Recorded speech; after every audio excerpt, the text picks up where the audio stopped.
Sanjay Tanya part 12। अभी तक आपने सुना, संजय तान्या से कहता है उन्हें बर्बाद करके रख दूंगा, चाहे वो कोई भी हो, उसको मुझसे अब कोई नहीं बचा पाएगा।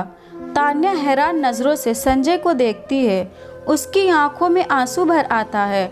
शायद ये पहली बार था जब उसे किसी ने उसको अपनेपन का एहसास कराया था, इतना महफूज महसूस कराया हो, किसी ने उसके लिए बदला लेने की बात कही हो। तान्या ने हाँ में अपना सर हिला दिया और बोली, मैं सब कुछ बताऊंगी। अब आगे सुने। तान्या संजय के बेड पर बैठ जाती है और संजय उसके सामने रखे चेयर पर। संजय शांत भाव से तान्या को देखने लगता है। तान्या अपना सर नीचे करके बोलना शुरू करती है। मेरा जन्म दिल्ली शहर के एक जाने माने ख़ानदान में हुआ था। मैं जब पैदा हुई तो मेरे परिवार में सब बहुत खुश हुए। मेरे दादाजी ने तो पूरे अस्पताल को ही सर पर उठा लिया था। उनकी एक बेटी थी जो बहुत ही छोटी उम्र में गुजर गई थी। उनका नाम तान्या था। दादाजी बोलते थे कि मेरी आंखें बिल्कुल उन पर गई है, इसलिए उन्होंने मेरा नाम तान्या रख दिया। मेरे परिवार में मम्मी पापा, दादा दादी, मेरा बड़ा भाई, हम सब थे। मेरी माँ एक बहुत ही नॉर्मल परिवार से थी।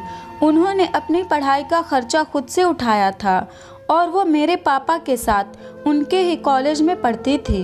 मेरे पापा से उनकी बिल्कुल भी नहीं बनती थी, वो हमेशा झगड़ा किया करते थे। लेकिन मेरे पापा कब मम्मी से प्यार करने लगे उनको पता ही नहीं चला और मेरी माँ शादी से पहले ही प्रेग्नेंट हो गई। जब ये बात दादाजी को पता चली तो पहले तो वो बहुत नाराज़ हुए, फिर उन्होंने मम्मी को एक्सेप्ट कर लिया। लेकिन नानी के परिवार ने मम्मी से सारे रिश्ते तोड़ लिए। उनकी नज़र में मम्मी ने जो किया था वो पाप था। मेरे दादाजी और दादी जी ने मेरी मम्मी को बहुत प्यार दिया। मेरे पैदा होने के बाद मेरी कुंडली हमारे कुल के पंडित को भेजी गई। उन्होंने बताया कि इस लड़की के सितारे बहुत ही ज़्यादा स्ट्रांग हैं, लेकिन इसकी ज़िंदगी आसान नहीं होने वाली है। मेरे दादाजी इस बात से बहुत ज़्यादा दुखी हुए। उन्होंने उस दिन से मेरे आगे पीछे नौकरों की लाइन लगा दी, मेरे लिए कई तरह के क्लासेस के इंतज़ाम कर दिए, जिससे मुझे घर से बाहर न जाना पड़े। वो नहीं चाहते थे कि मैं स्कूल जाऊं। उन्हें डर लगता था कि किसी ने मुझे अगर परेशान किया तो उस वक्त मेरे घर के बगल में एक लड़का रहता, वो भी बहुत ही अकड़ू था। वो छोटी छोटी बात पर मुझसे लड़ता था, मुझे बहुत चिढ़ाता था, लेकिन फिर हमारे बीच धीरे धीरे दोस्ती हो गई। मेरे पापा मुझे रात में चांद सितारों की कहानियाँ सुनाते थे। मुझे चांद बचपन से ही बहुत प्यारा लगता था। फिर एक दिन मैंने मेरे दोस्त के साथ चांद को देखा और तब से पापा हम दोनों को साथ में ही चांद दिखाते थे। लेकिन एक दिन मेरा वो दोस्त कहीं चला गया। उसके जाने के बाद मुझे बिल्कुल भी अच्छा नहीं लगता था।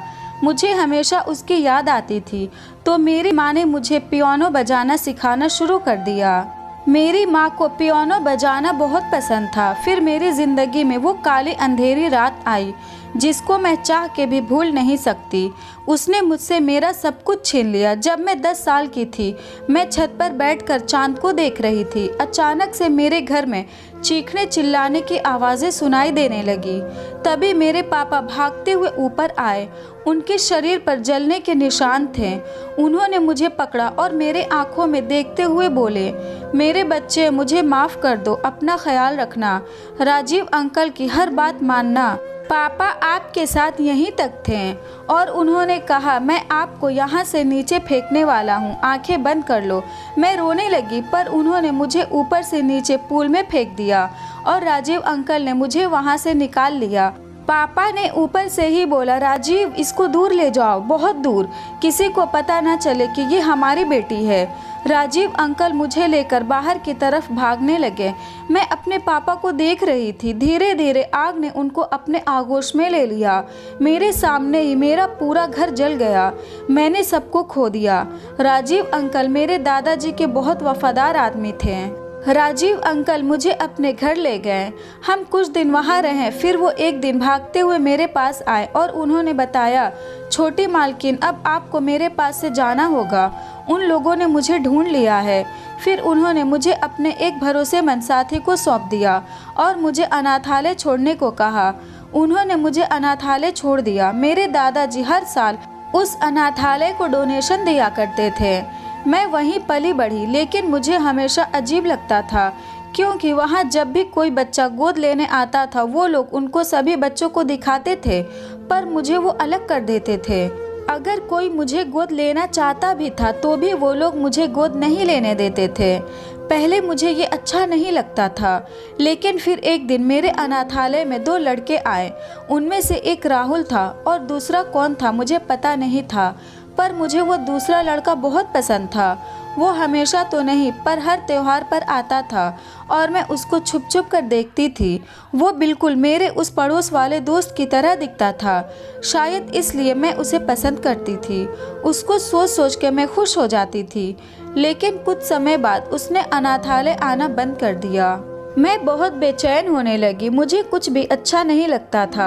लेकिन फिर हमारे अनाथालय में पूजा आई। वो मेरी सबसे अच्छी दोस्त बन गई। हम हर एक काम एक साथ करते थे। वो मेरे लिए मेरे बहन से भी बढ़कर थी। वक्त बीतता गया और उस लड़के की यादें धुंधली हो गई। जब मैं 18 साल की हुई तो एक दिन मुझे एक वकील मिलने आए। वो मेरे परिवार के वकील थे। उन्होंने मुझे बताया कि मेरे घर में जो आग लगी थी उसमें कोई नहीं बचा था। उन्होंने बताया कि उनका एक भरोसेमंद एम्प्लॉय विजय सिंघानिया एक बहुत बड़ा फ्रॉड किया था, जिसकी वजह से हम लोग दिवालिया होने के कगार पर थे। लेकिन सबूत ना मिलने के कारण वो बच गया। ये नाम मेरे जहन में बस गया था। उन्होंने मुझे बताया कि अब मैं अपनी मर्जी से कॉलेज में एडमिशन ले सकती हूँ, और ये भी कि मेरे दादाजी ने मेरे लिए पहले से ही एक सीक्रेट बैंक अकाउंट खोल रखा था, जिसमें मेरे लिए लगभग 10 करोड़ रुपए थे। दादाजी को कुछ पता चल गया था, शायद कि कंपनी में कुछ गड़बड़ हो रही है, और ये भी लिखा था कि जब मैं 18 साल की हो जाऊं तो ये पैसे मुझे मिलेंगे। ये सुनकर मुझे लगा कि मेरे दादाजी मुझे कितना ज़्यादा प्यार करते थे। मैंने वहाँ से निकलकर फैशन डिज़ाइनिंग का कोर्स करने के लिए कॉलेज में एडमिशन लिया। एक बार कैंटीन में बैठी थी तो कुछ लड़के मुझे परेशान करने लगे। एक लड़के ने मुझे उनसे बचाया। वो लड़का सूरज था।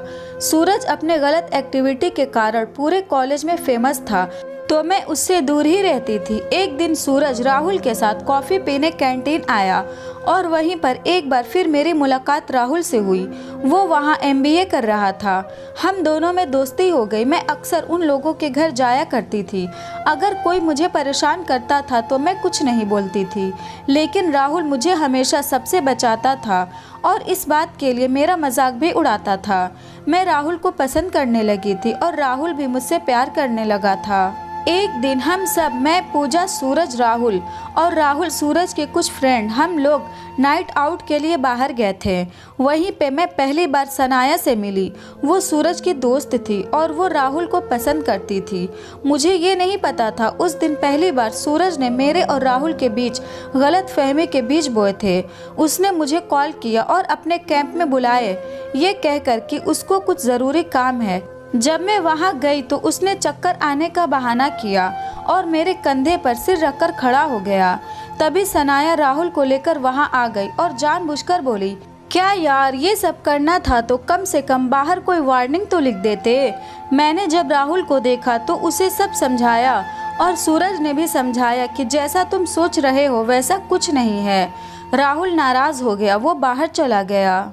मैं भी उसको समझाने गई तो उसने मुझसे एक बात कही, तुम मुझसे कभी अपनी नज़रें ना चुराना। अगर कभी ऐसा किया तो मैं समझ जाऊंगा कि जो मैंने देखा वो सच था और तुमने जो बोला वो झूठ। मैं तुम्हारे किसी भी बात पर विश्वास नहीं करूंगा। फिर उसने मुझे गले लगाया। मुझे राहुल की ये बात छू गई कि उसे अपने आंखों देखी सच्चाई से ज़्यादा मेरे आंखों की सच्चाई पर भरोसा है। फिर सूरज भी मेरे पास आया और उसने भी माफ़ी मांगी और बोला कि उसने जानबूझकर नहीं किया था। मैंने भी उसे माफ़ कर दिया। लेकिन पूजा मुझे हमेशा से ही सूरज से दूर रहने को बोलती थी।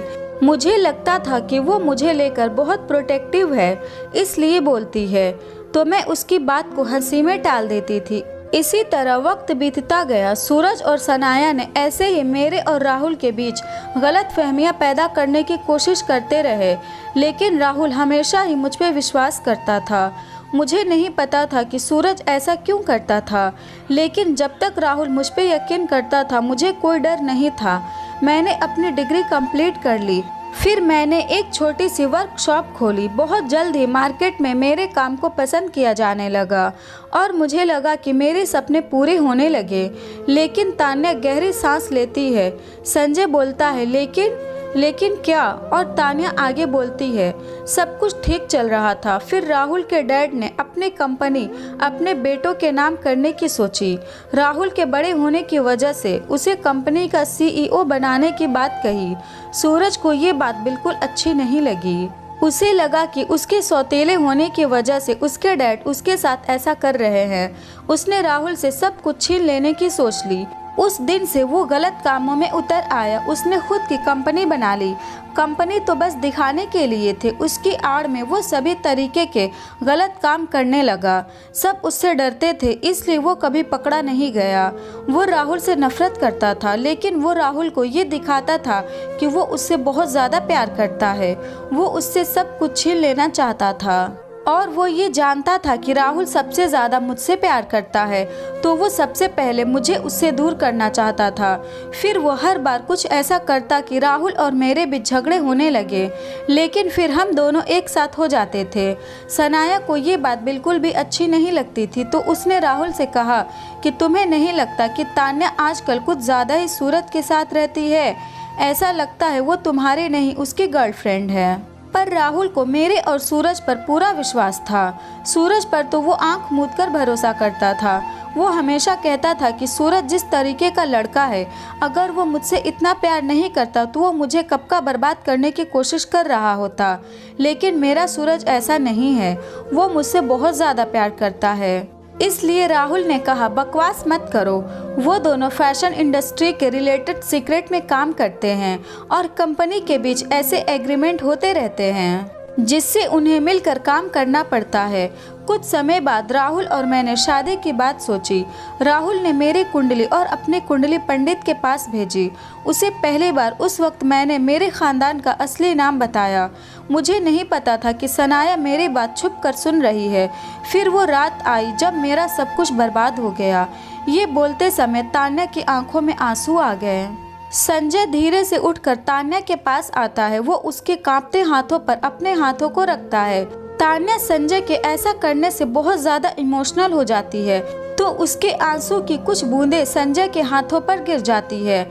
संजय तान्या के आंसुओं को अपने हाथों से पोंछता है।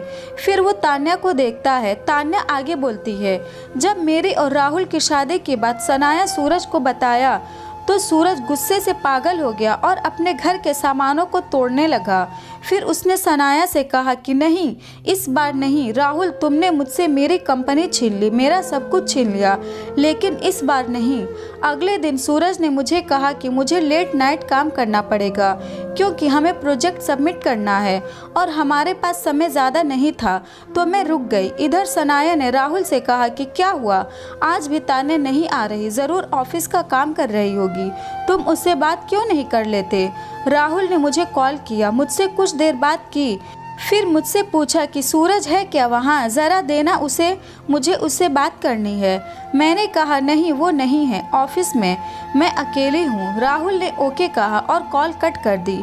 फिर मैं अपने काम में लग गई। तभी न जाने कहाँ से सूरज आ गया। उसने मुझसे कहा कि वो अपनी कुछ फाइल लेने आया है जो इम्पोर्टेंट है।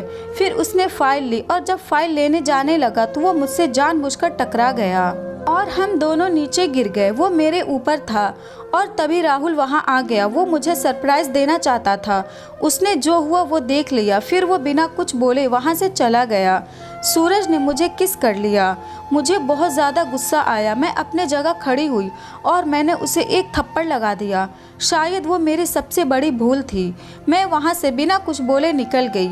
मैंने सूरज की तरफ नहीं देखा। शायद मुझे देख लेना चाहिए था क्योंकि उस वक्त उसकी आंखों में जो बदले की भावना थी, मुझे कम से कम उसका तो पता चल गया होता। राहुल ने मुझे अगले दिन मिलने को बुलाया तो मैंने उसे सूरज के ऑफिस आने की बात बता दी।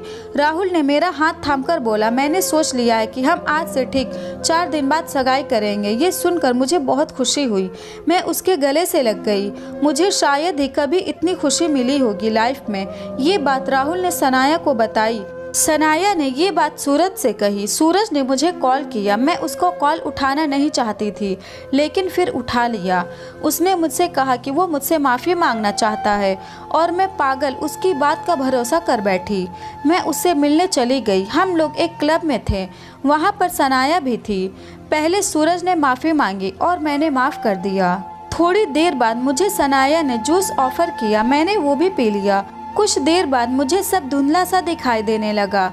मेरे जूस में उन दोनों ने कुछ मिला दिया था। मैं वहाँ से निकलना चाहती थी पर कुछ भी देख नहीं पा रही थी।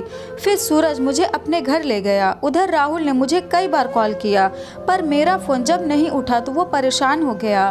उसने पूजा से पूछा तो उसने भी बताया कि मैं उसके साथ नहीं, तो राहुल बहुत ढूंढने निकल गया।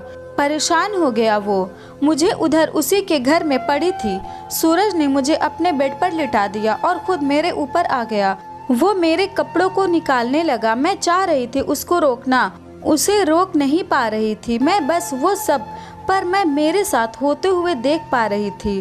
तान्या अपने चेहरे को अपने दोनों हाथों के बीच रखकर रोने लगती है। सुबह जब हुई तो राहुल थका हारा घर लौटा। वो बहुत निराश हो गया था। उसे लग रहा था कि मैं किसी मुसीबत में तो नहीं न फंस गई। वो जब वापस जाने लगा तो सूरज ने जानबूझकर मेरा नाम लेकर बोला, Tanya I love you. Rahul ये सुन के कमरे में आ गया। उसने मुझे सूरज की बाहों में देखा तो वो बिना कुछ बोले ही वहाँ से निकल गया। मैं उसके पीछे भागी। मैंने उसे रोका। मैं ठीक से खड़ी भी नहीं हो पा रही थी। मैंने राहुल का हाथ पीछे से पकड़ लिया। वो रुक गया। मैंने कांपते हुए कहा, राहुल। राहुल बिना कुछ बोले मेरी तरफ मुड़ा। उसने मुझे देखा और पूछा, क्या मैंने जो देखा वो सच था? मेरी हिम्मत नहीं हुई उससे कुछ कहने की।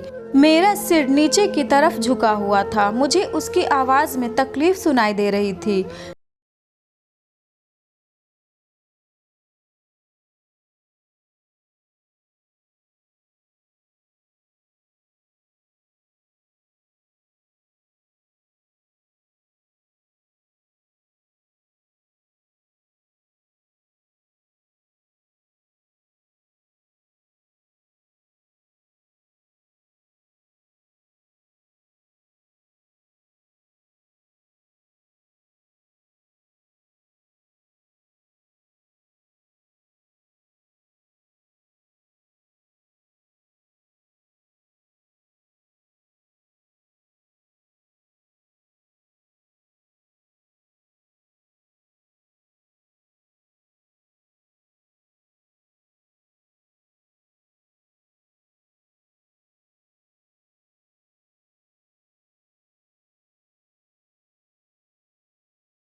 कि अगर मैं फिर कभी राहुल के करीब गई तो वो राहुल को बर्बाद कर देगा और पूजा के साथ भी वही सब करेगा। मैं डर गई। उसने 2 दिन तक मेरे साथ वही सब किया। फिर मैं बेहोश हो गई। जब मैं होश में आई तो मैंने देखा कि वो वहाँ नहीं था। मेरे पूरे शरीर पर सिर्फ घाव के निशान थे। मैंने कपड़े पहने और मैं वहाँ से भागने के लिए निकली, लेकिन जब मैं सीढ़ी पर पहुंची तो सूरज ने मुझे पीछे की तरफ खींचा। उसका हाथ गीला था, जिसकी वजह से मेरा हाथ उसके हाथों से छूट गया और मैं सीढ़ियों से नीचे गिर गई। मैं 10 दिन के लिए कोमा में चली गई। जब मुझे होश आया तो मैं वहाँ से भाग निकली। मैं पूजा के पास गई। उसने मुझसे कहा कि मुझे ये देश छोड़कर दूसरी जगह चली जाना चाहिए, क्योंकि राहुल बाहर गया है और सूरज मुझे परेशान करने के लिए कुछ भी करेगा। मैंने कई बार राहुल को कॉल किया। उसने एक बार उठाया और कहा कि वो मुझसे कोई रिश्ता नहीं रखना चाहता है। मैं उसे आगे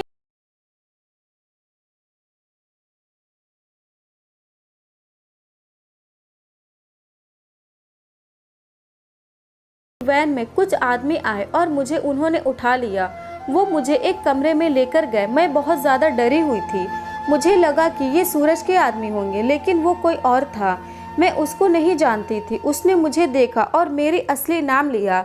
मैंने जब उसके मुंह से अपना नाम सुना तो मुझे अजीब लगा, क्योंकि मेरा असली नाम तो सिर्फ राहुल को पता था। तो मैंने उससे पूछा, कौन हो तुम और तुम मुझे कैसे जानते हो? वो हंसते हुए बोला, मेरा नाम विजय सिंघानिया है। आप मुझे नहीं जानती होंगी, लेकिन मैं आपको जानता हूँ।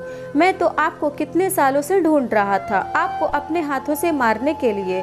मैंने जब उसका नाम सुना तो मुझे याद आ गया कि वो वही है जिसने मेरे परिवार को बर्बाद किया था। मैंने उससे कहा कि मैं तुम्हें कैसे भूल सकती हूँ, वो तुम ही थे जिसकी वजह से मेरा पूरा परिवार बर्बाद हो गया और उन्हें खुदकुशी करनी पड़ी। इस बात पर वो पागलों की तरह हंसने लगा और बोला, क्या कहा तुमने? खुदकुशी? तुम भी बाकी दुनिया वालों के बात पर विश्वास करती हो? उन्होंने खुदकुशी नहीं की, उन्हें मैंने मारा है, अपने हाथों से मारा है उन्हें मैंने। जब ये सुना तो मेरा मन तो किया कि मैं उसको उसी तरह जलाकर मार डालूं, पर मैंने उससे सब कुछ जानने का फैसला किया। इसलिए मैंने उनसे पूछा कि तुमने ऐसा क्यों किया? तो वो बोला, बदला लेने के लिए किया। मैंने फिर पूछा, कैसा बदला? तो उसने बताया कि मेरी माँ, मेरे पापा और वो तीनों एक ही कॉलेज में साथ पढ़ते थे। वो मेरी माँ को पसंद करता था, लेकिन मेरी माँ नहीं करती थी। उन्होंने मेरे पापा से शादी कर ली और उसे लगा कि वो अमीर नहीं है, इसलिए मेरी माँ ने उसे छोड़ दिया था। उसने मेरे पापा को बर्बाद करने की ठान ली और उसने मेरे पापा की कंपनी में काम करना शुरू कर दिया और धीरे धीरे उसने पैसों का फ्रॉड करना शुरू कर दिया। हमारी कंपनी का दिवालिया निकलने वाला था। फिर वो मेरे घर आया और उसने मेरी माँ को उसके साथ चलने को कहा। मेरी माँ ने उसे मना किया तो उसने उनको मारा और उनको खींच के अपने साथ ले जाने लगा। मेरे दादाजी ने जब ये देखा तो वो उसकी तरफ बढ़े तो उसने उनको सीढ़ियों से धक्का दे दिया। फिर उसने हमारे घर में आग लगा दी। मेरी माँ ने जब सबको आग में जलते देखा तो वो उसको धक्का देकर अंदर की तरफ चली गई और वो भी बाकियों के साथ जल गई। फिर वो बोला, लेकिन तुम बच गई। मैं तो तुम्हारे बारे में भूल ही गया था, लेकिन जब तुम्हारी याद आई तो तुम वहाँ थी ही नहीं। मैंने तुम्हें खोजना शुरू कर दिया। फिर मुझे राजीव की याद आई, लेकिन वो तो बहुत ज़्यादा वफादार निकला। उसने तुम्हें छुपा दिया। मैंने उसे बहुत टॉर्चर किया, लेकिन उसने तुम्हारा पता नहीं बताया। मैंने तो सोच लिया था कि तुम मर गई होगी, लेकिन फिर सनाया ने मुझे तुम्हारे बारे में बताया। जब उसने तुम्हारा नाम लिया तो मैं खुद को तुम्हारे बारे में पता लगाने से रोक नहीं पाया। फिर मैंने अनाथालय के कुछ लोगों को उठा लिया तो उन्होंने सारी सच्चाई बता दी।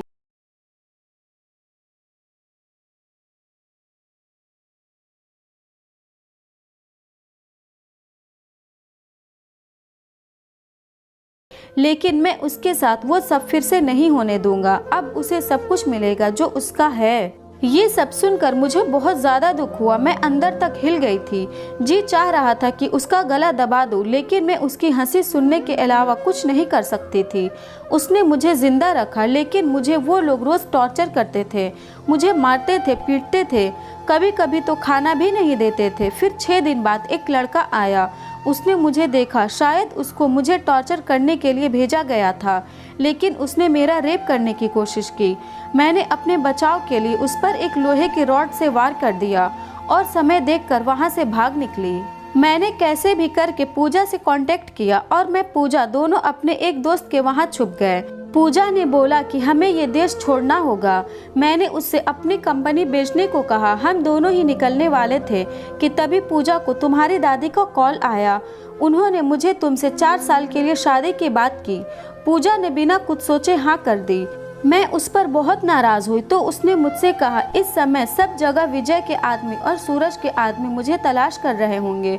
वो लोग हर जगह होंगे और पिछले बार की तरह फिर से पकड़ लिया तो मैं जिंदा नहीं बचूंगी। और अगर मेरी शादी आपसे हो जाती है तो मैं सेफ रहूंगी और तब तक वो लोग मुझे ढूंढना बंद कर देंगे और कोई सोच भी नहीं सकता कि मैं आपके साथ रहती हूँ। इसलिए मैंने भी हाँ कर दी और फिर मैंने आपसे शादी कर ली और पूजा सिंगापुर निकल गई। तान्या जोर जोर से रोने लगी। संजय ने उसको गले से लगा लिया। उसकी आंखें गुस्से से जल रही थी। उसने सोचा कि जिसने भी मेरे बीवी के साथ गलत किया है, अब मैं उन्हें नहीं छोड़ूंगा। मुझे माफ़ कर दो, मुझे नहीं पता था कि तुमने इतना कुछ सहा है। उसने तान्या की आंखों में देखा और कहा, अब तुम्हें रोने की ज़रूरत नहीं है, तुम्हें जितना रोना था तुमने रो लिया, अब उनकी बारी है। अब मैं तुम्हारे साथ खड़ा हूँ, देखता हूँ किसकी हिम्मत है जो संजय शेखावत की वाइफ पर